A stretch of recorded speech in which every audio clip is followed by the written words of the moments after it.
Boa noite a todos, nossos queridos irmãos aqui presentes, encarnados, desencarnados. Dizer que é uma alegria muito grande poder estar novamente aqui, para que a gente possa conversar sobre um assunto que escolhemos hoje, relacionado ao Evangelho de Jesus à luz da doutrina espírita. Então, o tema é Carnaval sob a ótica espírita, luz, equilíbrio e consciência. Algumas vezes eu trato como o título, para ser mais impactante, se precisar, Carnaval e Pecado, que parece um tema um pouco mais agressivo, mas ele tem tudo a ver com o nosso dia a dia. E por incrível que pareça, falar Carnaval, mas o Carnaval já passou. Mas será que isso só tem a ver com a festa? É isso que a gente vai conversar hoje, para poder refletir, então, sobre essa questão do Carnaval e o pecado, na nossa perspectiva espírita, focado no Evangelho de Jesus. Então, a gente vai falar sobre esses desvios da alma e a nossa busca pela luz. Vamos falar também, para poder compreender esse assunto, sobre a parábola das 10 virgens, e com isso contextualizar o que isso vai fazer sentido no nosso dia a dia. Primeiro precisamos então contextualizar a palavra carnaval e a palavra pecado. Porque por muito tempo, inclusive estudando a própria doutrina espírita, a gente costuma ouvir e dizer assim, não, mas o pecado não existe. Não, o pecado existe. O que nós interpretamos de forma equivocada é a consequência do pecado.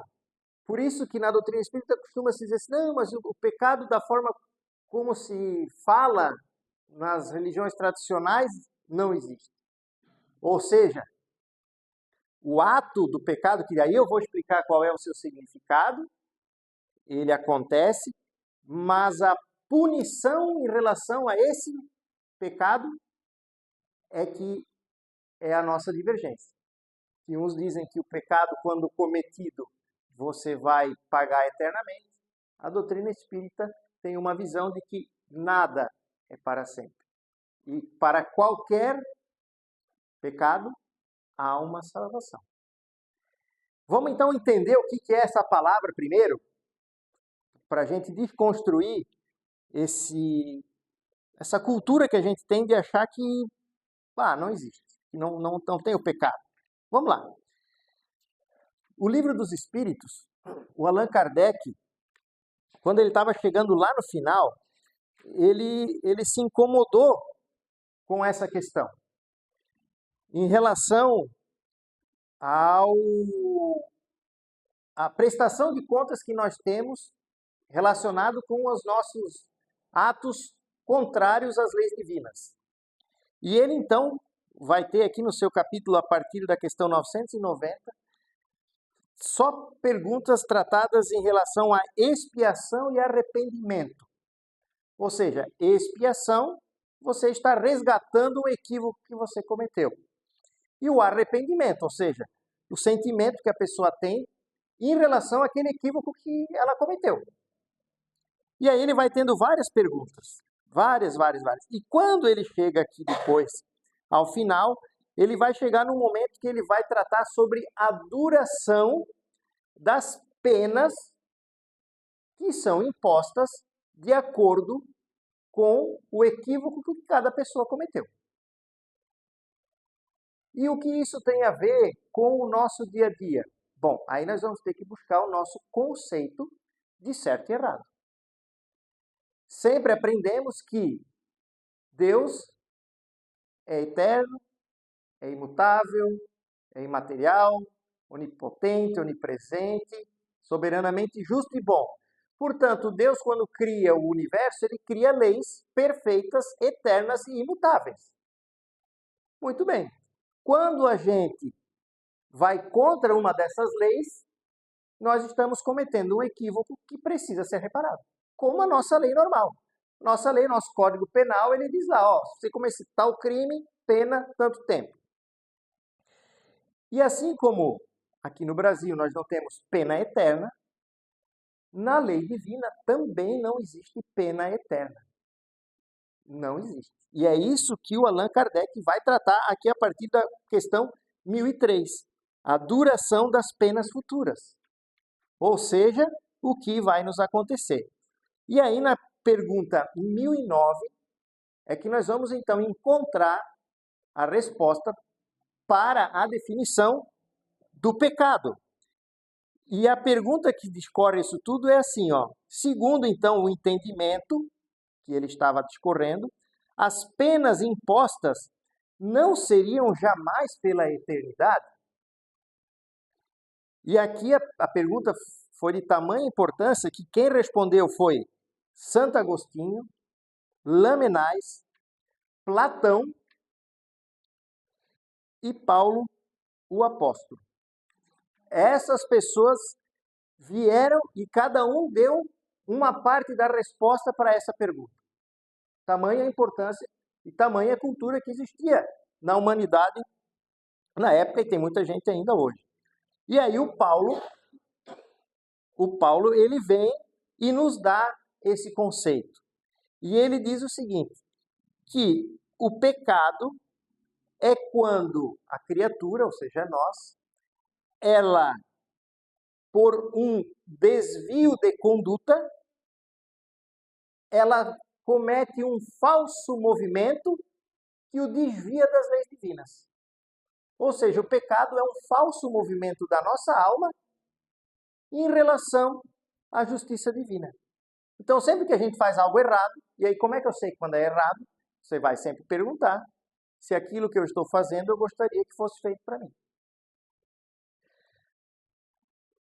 Tudo bem, ainda assim está nebuloso, porque eu quero saber no meu dia a dia. Eu faço movimento da alma, vou ter que refletir, vou ter que fazer... Então vamos ver o que o Paulo falou quando ele estava encarnado. O que o Paulo será que falou em relação ao pecado quando ele estava encarnado? Aí nós vamos buscar o Evangelho. Vamos lá nas cartas do Paulo aos Gálatas. E ele vai falar sobre a verdadeira liberdade dos fiéis. Dá para ver bem assim. A verdadeira liberdade dos fiéis é a carta aos Gálatas. E aqui ele vai dizer, então, o que são as obras do pecado. Tudo bem? Boa noite. E aqui vai se juntar de forma bem clara com o conceito de carnaval, ou seja, carne levarium, que é de origem latina e significa tirar ou remover da carne.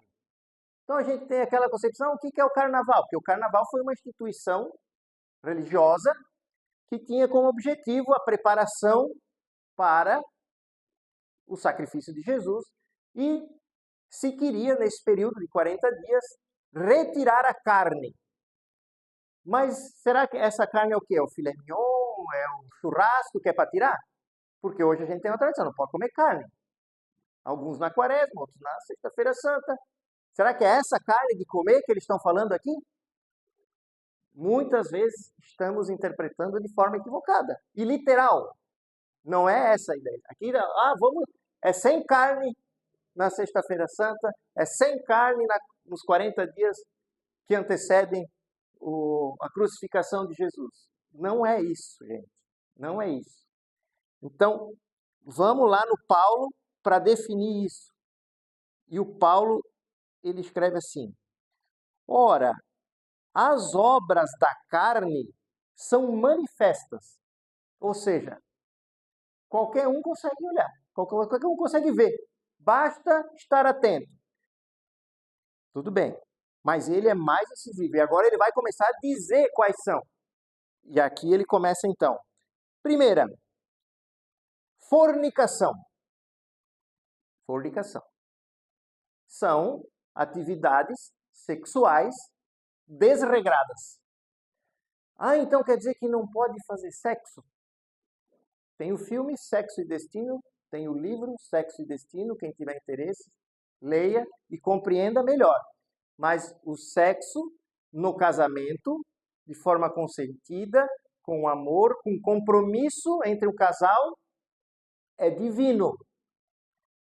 A fornicação é o sexo de forma desregrada, ou seja, sem compromisso, com vários companheiros ou companheiras. É isso que ele está falando. Outra, impureza. Não vou ficar detalhando todas, né?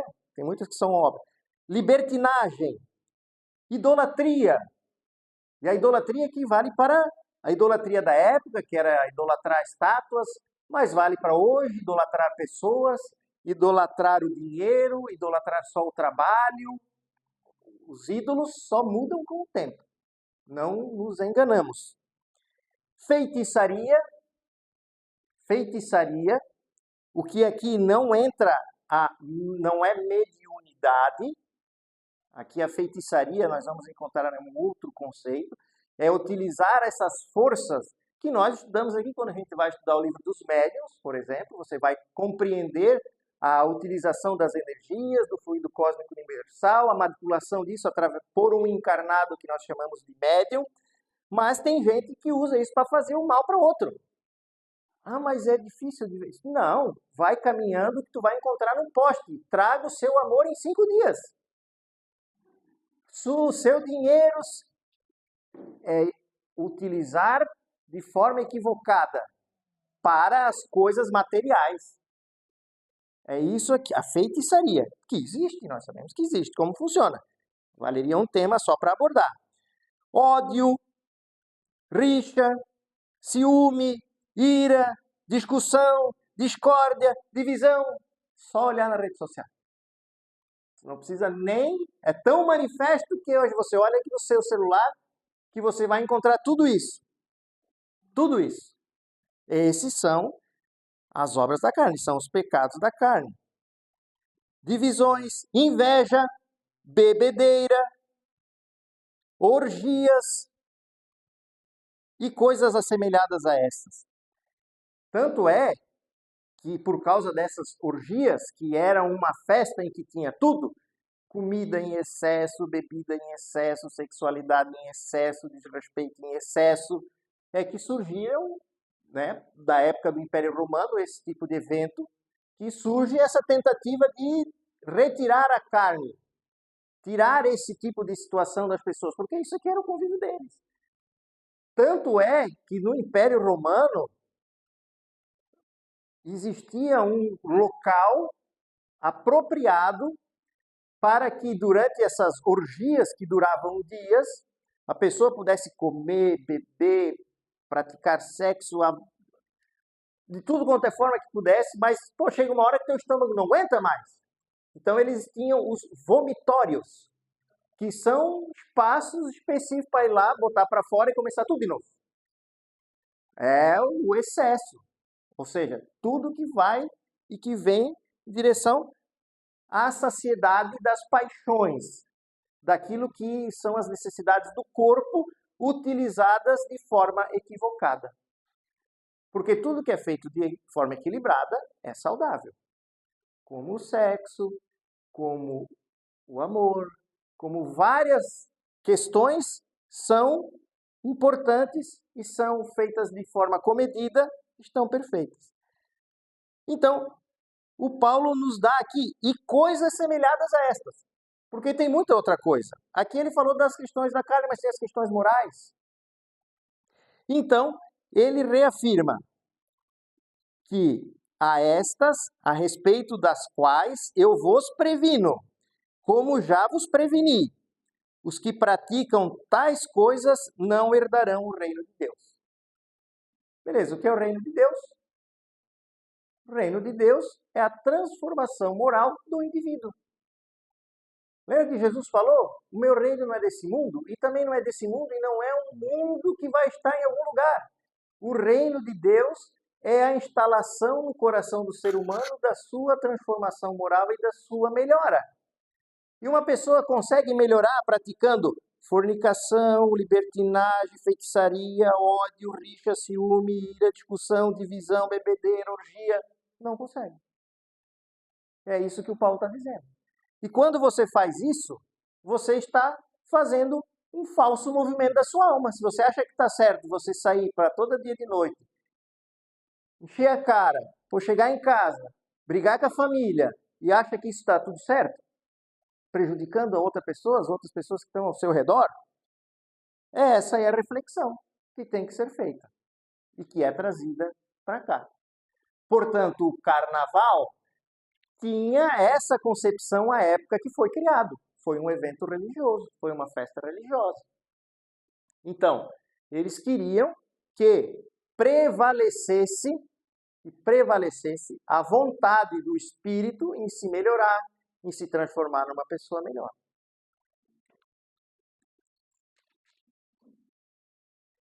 E aí ele finaliza e diz assim: portanto, se vivemos pelo Espírito pautemos também a nossa conduta.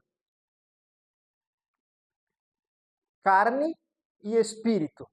Quando ele fala o espírito, então, são as qualidades, as virtudes do nosso espírito. Aquilo que nós precisamos desenvolver para conseguir segurar os instintos. Alguém já ouviu falar que a carne é fraca? Ah, mas a carne é fraca. Não consigo. Não consigo me aguentar. A carne que é fraca ou é o espírito que é fraco? Porque o espírito é quem comanda a carne. É como uma casa. Uma casa é sujo, a grama não é roçada, tem lixo espalhado para tudo quanto é lugar, é tudo uma bagunça. A culpa é da casa ou é do dono? Quem é o dono da nossa casa? Corpo, quem é o dono? O espírito. Então a culpa não pode ser nunca da casa. Mas é que nasce o capim que tem o lixo. Claro, o espírito vai lá e dá trabalho. Tem que limpar a casa.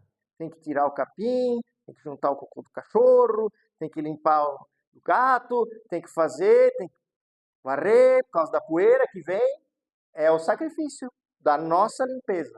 Ou seja, dizer que bebedeira, sexualidade e tudo mais não dá para conter, falar mal dos outros, criar rixa, confusão na rede social. É o corpo que está ali. Tem gente que diz assim, quando eu vejo uma postagem o meu dedo treme. Eu cansei de escutar isso. O meu dedo treme para ir lá e arrumar uma confusão. Mas não foram poucos que eu já escutei falando isso. Então, a carne vem nesse sentido. Essa é a carne que é para a gente tirar. Não é o churrasco do fim de semana que a gente tem que se preocupar. Não é ele. Claro que aqui a gente já falou quando conversamos sobre a questão da causa animal, que aí é um outro departamento. Se a gente quiser, né, preservar os nossos amigos, evitemos comer carne. Mas não é o caso da palavra carnaval, da questão do pecado, não é isso. Aqui é uma outra linha que a gente vai seguir. E por que isso tudo teve que acontecer agora no sentido geral da palavra e por que isso vai nos afetar diretamente? E aqui é o exemplo que nós vamos ter do nosso dia a dia mais uma vez. Essas festas do Baco, do Dionísio, que eu falei para vocês, que inclusive em Roma tinha os seus vomitórios, isso remonta a mais de 3.000 anos, essas festas. No Império Romano eles tinham a Saturnália, que era uma outra festa, tanto é que o Natal, segundo os historiadores inclusive, Jesus nem teria nascido no Natal. Mas isso é uma questão histórica, filosófica, que não vamos discutir. O que nós temos é que, de oficial mesmo, a igreja instituiu o Natal no período das Saturnálias, que era uma grande festa, um grande evento do Império Romano, que eram 7 dias de orgia, festa, bacanal, tudo que tu imagina, bebedeira. Os escravos podiam trocar de função com seus amos e era pegar aqueles livros de história assim, que contam a vida cotidiana do Império Romano, vocês vão ver que o negócio aqui era pesado. Enfim, a igreja tenta com o carnaval conter. Mas como o ser humano ele é criativo, o que ele pega e faz do carnaval já transforma o que era para ser um sinônimo de jejum, não de comida, jejum de atitudes, de pensamentos, ele vai lá e transforma numa festa. E aí, na Idade Média, nós já vamos começar com os nossos famosos bailes de máscara. Que, enfim, a história vai levando e ela termina onde? No nosso carnaval aqui que nós temos. Carnaval de rua, festa. E aí eu não preciso nem ir muito longe para que nós percebamos o que esse movimento todo representa.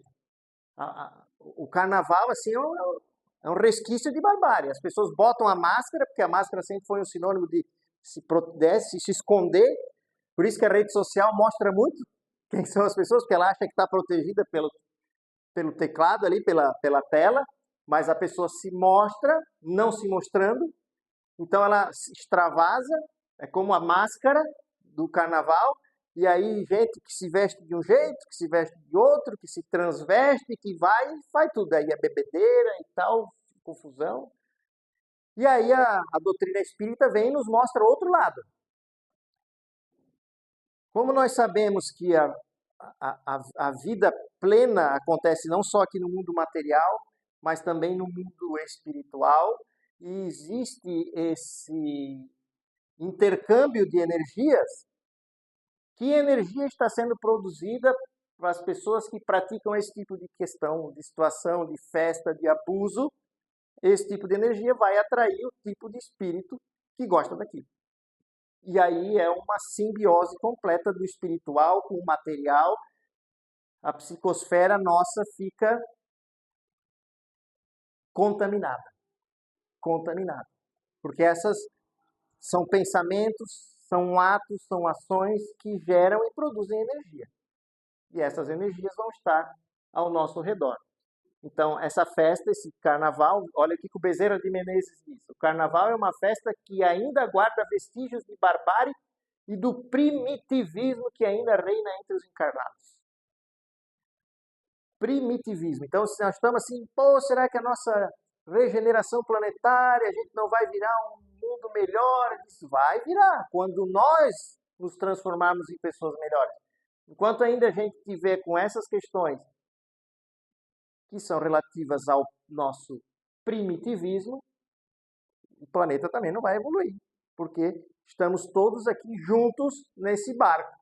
Se não remar todo mundo para o mesmo lado, ele vai ficar girando em círculos. Prova de tudo isso que eu estou falando é que o mês de abril é o pico nacional de abortos. Carnaval, festa, tiro, bala, foguete, música, dança, festa. Março, atrasou a primeira menstruação. Abril, deu problema, faz o exame. Pico anual de abortos no Brasil, abril, depois do carnaval. Estatísticas, números. Tá? Aumento drástico de acidentes envolvendo bebida alcoólica, no trânsito, violência urbana, assaltos, sequestro, homicídios. Isso tudo aumenta consideravelmente nesse período. Estatísticas materiais daquilo que nós estamos falando aqui em relação a isso. Tá, então tu estás falando tudo isso para nós, para dizer então que o espiritismo proíbe o carnaval. Carnaval como festa agora. Aí sim, como festa carnaval. Música, dança, os excessos. O próprio Paulo, na primeira carta aos Coríntios, ele vem nos dar a resposta para isso. Tudo me é lícito, mas nem tudo me convém. E a função da doutrina espírita é alertar as pessoas de tudo isso que acontece, de como funciona, para que a pessoa possa daí sozinha tomar as suas conclusões. saber das consequências dos seus atos. Por quê? O Espiritismo preserva a autonomia do livre-arbítrio. Mas tem um detalhe. Lembra que nós falamos que o pecado é um desvio da conduta, um falso movimento da alma em relação às leis divinas? Pois então, quando há um descumprimento da lei, há uma punição. Portanto, nós somos livres para ir onde quiser, fazer o que quiser, mas somos herdeiros das consequências de onde escolhemos estar ou do que escolhemos fazer. Então, reforço em que a doutrina espírita, o espiritismo, nada proíbe, mas esclarece e informa que cada vez que cometemos um equívoco, e ainda por cima de forma consciente, ou seja, sabendo, aí que está o problema. Porque o Kardec ele teve essa preocupação em fazer a pergunta para os espíritos superiores. Ele fez uma pergunta, é lá no item que fala da escravidão. Quem tiver interesse, procura lá. O Kardec perguntou assim, dependendo da cultura do povo, a escravidão, ele perguntou específico, mas ele tá englobando tudo. Considerando a cultura de uma população, a escravidão, se todo mundo acha que é certo, ela é certa? Aí os espíritos respondem para ele assim, não, é assim que funciona. Uma coisa que é errada e que todos estão fazendo, não muda o conceito de ser errado. A única coisa que muda não é o ser errado. A única coisa que muda são as consequências, ou seja, o tipo da pena que será aplicada para a pessoa de acordo com o grau de conhecimento do crime que ela cometeu. E isso é a mesma coisa para a nossa lei hoje. Se a pessoa fez de o dolo, fez de propósito, ou se foi culpa, ação, omissão, portanto, é assim que funciona. Mas errado é errado. Não importa. Se a pessoa... Vou dar um exemplo. Entra uma pessoa aqui, agora, que tem problemas mentais. Essa pessoa vem aqui, esbarra e quebra tudo. Ela tem os seus problemas psíquicos mentais. A gente, opa, tá, calma, segura, beleza, a pessoa tem problema. Ela não tem muita consciência do que está fazendo. Mas ela está fazendo uma coisa errada. Não impede dela ser contida, de ter que reparar se aconteceu algum equívoco. É diferente de uma pessoa intolerante e religiosa que vem de qualquer outra religião e vem aqui, vocês são espíritas, estão estudando essa coisa que é do diabo, vem aqui, quebra tudo, bate todo mundo. Errado é errado, vir aqui mexer e atrapalhar o nosso direito de se manifestar e de estudar a doutrina espírita. Agora, a consequência vai depender da consciência de cada um. Dos dois fatos. Das duas pessoas, da intenção do conhecimento. Então é assim, por isso que na lei divina ela vai ser regrada de acordo com o nível de espiritualidade, de cultura de cada uma das pessoas. Portanto, a nossa missão como espírita é esclarecer e jamais proibir ou apontar o dedo. Eu te vi lá no baile. Não.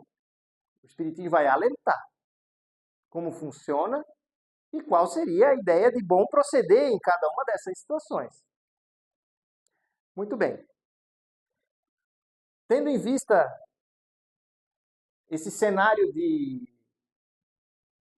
carnaval, de pecado e de falsos movimentos da alma, vamos falar sobre uma parábola de Jesus que o único que falou dela foi o Mateus. Lembre que o Mateus era como se fosse o videomaker de Jesus. Ele estava em tempo real. Ele era o apóstolo que estava ali em tempo real, anotando as coisas, escrevendo, que depois virou o evangelho dele. O João ditou depois, quando estava velhinho, quase pronto para desencarnar. O Lucas e o Marcos não eram discípulos diretos de Jesus, mas então, e essa aqui então está lá citada pelo Mateus. Então ele deu a devida importância a isso, então está lá para a gente analisar. A parábola das 10 virgens. Para a gente compreender ela, e aqui vem mais uma vez a importância do Espiritismo. Porque tanto o Antigo Testamento quanto o Novo Testamento, ele está escrito em códigos, em parábolas, em histórias, em profecias, o nome que cada um quer dar. Vamos dizer que ela está escrita em códigos. E para você decifrar um código, você precisa... O que você precisa para decifrar um código? Uma chave. Você precisa ter as pistas. E quem vem nos dar as pistas para interpretar ou para conseguir entender esses códigos é a doutrina espírita, é o Espiritismo, é o Consolador prometido pelo próprio Cristo, que nos mandaria para que a gente pudesse compreender o que ele estava dizendo. Mesmo assim, para a gente poder decifrar, e aqui é o detalhe importante que o Kardec sempre falava: espíritas, amai-vos, instruí-vos. Ou seja, vocês precisam estudar para compreender o Evangelho de Jesus, a mensagem. Por isso que a educação e a instrução são tão importantes para a evolução da humanidade. Então, Jesus, temos que entender que Jesus foi um homem do seu tempo. Ele era um judeu, ele frequentou a escola judaica, ele fazia as festas dos seus rituais, ele respeitava a hierarquia da época, ele viveu no seu tempo. Então, os exemplos que ele dava eram os exemplos, as histórias, as parábolas de acordo com o seu tempo. Então, também não adianta a gente querer interpretar as parábolas e as passagens de Jesus como se fosse o nosso tempo. Então, a parábola das 10 virgens vai falar de um casamento. Então, para entender como é que era o casamento e entender a parábola, a gente precisa compreender como é que era um casamento. E Jesus usava muito o casamento. Tanto é que ele começou o seu ministério num casamento. Temos a parábola das 10 virgens. Nós temos a conversa com a mulher samaritana no poço de Jacó, que ele se referencia ao casamento dela. Tudo ele envolve esse casamento. Então, vamos entender o casamento no tempo de Jesus, que é diferente do casamento hoje. O casamento no tempo de Jesus era um casamento combinado entre famílias. Não tinha muito do hoje, né? Vamos se conhecer, namora, noiva, depois casa. Não, lá os pais, desde criança, falavam: olha, meu filho vai se casar com a tua filha. E combinava, fazia um contrato, e estava tudo acertado. Quando chegasse na época apropriada, fazia os casamentos. Geralmente 13, 14 anos a idade da menina. Era a idade que virava adulta e estava o casamento combinado. Quem era o responsável para tocar o casamento? Era o pai do noivo. O pai do noivo tinha que pagar um dote, tinha que providenciar toda a festa, tinha que arrumar tudo. Então ele, quando chegava na época apropriada, ele tinha que começar a se preparar. Tinha que arrumar o dinheiro. O noivo tinha uma missão, que era preparar uma casa para ele morar depois que casasse, ou montar um quartinho na casa dos pais para ele poder ir morar com a noiva. Muito bem. Nas festas de casamento da época, duravam vários dias. Então, eram festas preparadas para durar muitos dias. E como é que funcionava? Geralmente morava todo mundo pertinho. E aí eles iam buscar, então saía uma comitiva da casa do pai do noivo, e iam na casa da noiva para buscar a noiva.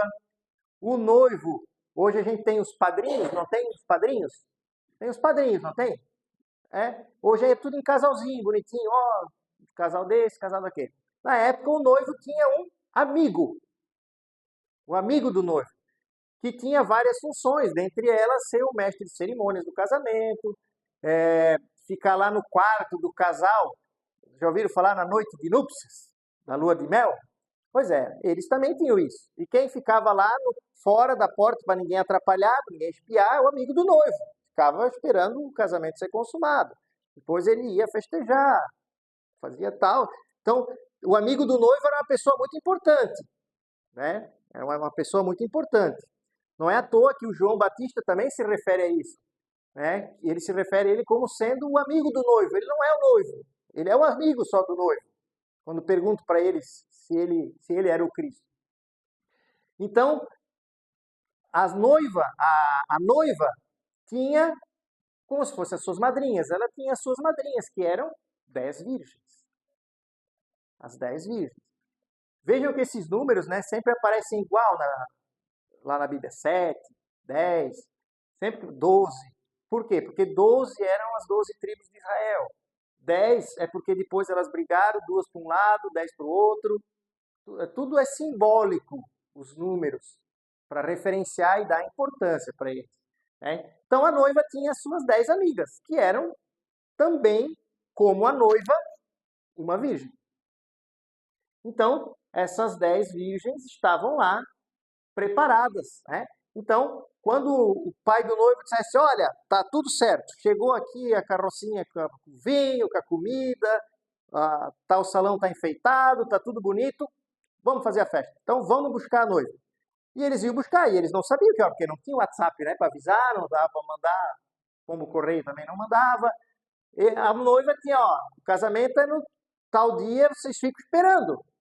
E aí, quando chega, elas tinham que estar prontas. E por que eles simbolizam aqui as candeias, né, ou as velas, né, ou as lâmpadas, enfim, lamparinas? Que é porque se fosse de noite, eles iam andar, não tinha iluminação pública, eles precisavam andar e iluminar o caminho delas. Então, tudo isso está nesse contexto dessa parábola das 10 virgens. E aí, nós vamos encontrar aqui, no Mateus 25, a parábola das 10 virgens. E Jesus faz assim: então o reino dos céus será semelhante a 10 virgens, que tomando suas lâmpadas, saíram ao encontro do noivo. Só olha, o casamento está pronto. 5 eram insensatas e 5 prudentes. As insensatas, ao pegarem as lâmpadas, não levaram azeite consigo, enquanto as prudentes levaram vasos de azeite com suas lâmpadas. O que é isso, gente? Vamos imaginar, concreto, agora pé da letra. O pé da letra significa que o noivo estava vindo. Só olha, o noivo está vindo, preparem-se todos. Beleza. Pega a lanterna e bota a pilha. As prudentes compraram um pacotinho a mais de pilha. As outras estavam só com a pilha que estava na lanterna. Então Jesus faz essa distinção aqui, ó. Nós temos as prudentes e as imprudentes e as sensatas, que levaram vasos de azeite com suas lâmpadas. Por quê? Atrasando o noivo, todas elas acabaram cochilando e dormindo. À meia-noite, ouviu-se um grito: o noivo vem aí! Saí ao encontro dele. Todas as virgens, as 10, levantaram-se e então trataram de aprontar as lâmpadas. As insensatas disseram às prudentes: empresta o vosso azeite, porque as nossas lâmpadas apagaram. Ou seja, deixaram acesa, acabou o azeite e não tinha mais pilha para colocar. Acabou a pilha, não tinha pilha reserva. E aí o que as sensatas disseram? De modo algum, o azeite poderia não bastar para nós e para vós. Eu só tenho uma pilha, agora eu não sei a distância que ele está, vai que ele dá mais uma atrasada e daí eu também não vou ter a minha lâmpada. Não. E diante aos que vendem e compra para ti. Enquanto elas saíram para comprar o azeite, o noivo chegou. E as que estavam prontas entraram com ele para o banquete das núpcias, ou seja, foram para a festa. E depois foi fechada a porta. Finalmente chegaram as outras virgens, foram lá comprar, se atrasaram, dizendo: Senhor, Senhor, abre-nos. Mas Jesus respondeu: em verdade vos digo, não vos conheço. Vigiai, portanto, porque não sabeis nem o dia e nem a hora. Se tu levar assim tudo ao pé da letra, tu vais acabar dizendo, pô, mas Jesus, por que não abriu para elas? Vai dar a entender que ele, poxa, né? Não foi tão bacana assim. Mas a ideia não é essa. A ideia é fazer a interpretação, portanto, de uma forma ampliada e correta e simbólica, não como uma festa. Então aqui nós temos que entender que o noivo é Jesus, que é o governador espiritual do planeta, que nasceu aqui para nos dar vários ensinamentos. Quem são as virgens? As virgens é a pureza de sentimentos necessário para o encontro com Jesus. Lembra da pecado da carne? Quem tem pecado da carne não tem pureza de sentimento. Ou seja, a nossa candeia, que é a nossa iluminação interna, é o nosso conhecimento de si mesmo para proporcionar as mudanças, é o óleo, que é o combustível que forma essas ações. Ou seja, é por isso que não tem como uma virgem dar o óleo para outra, porque é algo interior, é seu. Uma pessoa que venceu a raiva, o ódio, a vingança, todas aquelas infrações da carne, a pessoa ela consegue dar para outra? Não consegue. Ide e conquistar a sua, porque você tem que conquistar, é você que tem. Você pode até ter ajuda. Vai e busca com aqueles que vendem. Ou seja, vai e aprende com quem pode te ajudar a dar o exemplo. Mas a conquista de melhora é sua. Não tem como outra pessoa dar para você. Então o óleo é seu. E por que Jesus finaliza dizendo assim? Vigiai, portanto, porque não sabeis nem o dia e nem a hora. O que Jesus está querendo dizer com isso? E aqui você pode interpretar de várias formas: espiritual, material. Porque o noivo, Jesus, significa o nosso planeta hoje em fase de regeneração. Qual é o conceito que é dado por todos? Quem não se melhorar vai ter que voltar para um lugar menos evoluído. Vai ser expurgado, vai ter que buscar, vai ter que comprar o seu azeite num outro planeta. Então Jesus está dizendo, mas você não sabe o dia e a hora, então o que você tem que fazer? Vai que melhora, para você estar pronto quando a hora chegar. Vale isso também para a nossa vida material cotidiana. Nós sabemos dos percalços do desencarne, das dificuldades, da passagem, de como funciona. Será que todos nós estamos preparados para o desencarne ou para a morte? Ou será que a gente tem muita coisa para fazer? Quantos filmes, quantos livros mostram as pessoas, se eu tivesse mais tempo, eu teria feito tal coisa, teria feito isso, tem uma música, né? Teria amado mais. É a música que fala isso. Então, nós temos que nos preparar para a nossa mudança. Então, esse chamado da meia-noite, que é o momento mais escuro da noite, é o período em que a humanidade mergulha profundamente na escuridão do materialismo, do hedonismo e do consumismo. Ou seja, é o que nós estamos vivendo hoje, a humanidade como um todo. A gente consome, a gente compra, a gente só quer melhorar no emprego, a gente só quer questões materiais. Não todos, mas uma grande maioria. Uma grande maioria. Então o noivo, ele retorna. Jesus aparece, ele é o Consolador prometido. É o Espiritismo, que vem nos trazer o segredo, a chave para o código da nossa transformação e da nossa melhora íntima. Então o carnaval, falando agora em si, ele não é apenas uma festa. Ele é a meia-noite, que testa a reserva do nosso óleo espiritual. Agora, falando praticamente. Quem vai nesses eventos, quem vai nessas festas, se a pessoa consegue ir e não fazer nada de errado. Mas será que se consegue? Ou vai dizer depois que a carne é fraca? Que é o que a gente realmente escuta depois. Ah, eu fui lá, mas foi tal. O Emmanuel nos diz, inclusive, que basta, às vezes, um equívoco de minutos para, às vezes, uma só existência não ser suficiente para você reparar o equívoco que você faz. Uma gravidez indesejada, um aborto, quantas vidas você pode precisar para resgatar isso? Então, o Espiritismo vem nos esclarecer isso. E reforço dizendo, ele não aponta o dedo, ele não acusa, ele não proíbe nada. Apenas esclarece. E Jesus é o nosso modelo e o nosso guia para nos ensinar o caminho da melhora, da reforma íntima. E aí o próprio Santo Agostinho, aqui no Livro dos Espíritos, ele nos orienta como fazer para essa reforma íntima, que é você, todo dia de noite, fazer a sua prece, meditar sobre as suas ações, os seus pensamentos durante o dia, ver o que você pode ter feito de errado e tentar melhorar no outro dia. Se esforçar para isso. É o que o Kardec falava.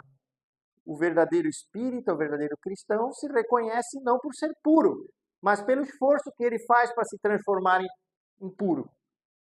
Para domar as suas más inclinações, para domar os seus vícios. Então, se eu quero, vou parar de beber, vou parar de brigar, vou parar de fazer fofoca. Hoje eu fiz uma fofoca lá no trabalho. Eu vou me policiar para não fazer mais. Hoje eu fui raivoso, o cara me cortou no trânsito, saí atrás dele correndo, acelerando, buzinando, mostrando o dedo e tal. Vou ter que tentar me controlar. Acho que era errado isso aí. Não vou mais fazer. Vou tentar não fazer. Vou me controlar na raiva. Vou me controlar no ciúme. É a avaliação interna. Ninguém vai conseguir fazer isso por ti.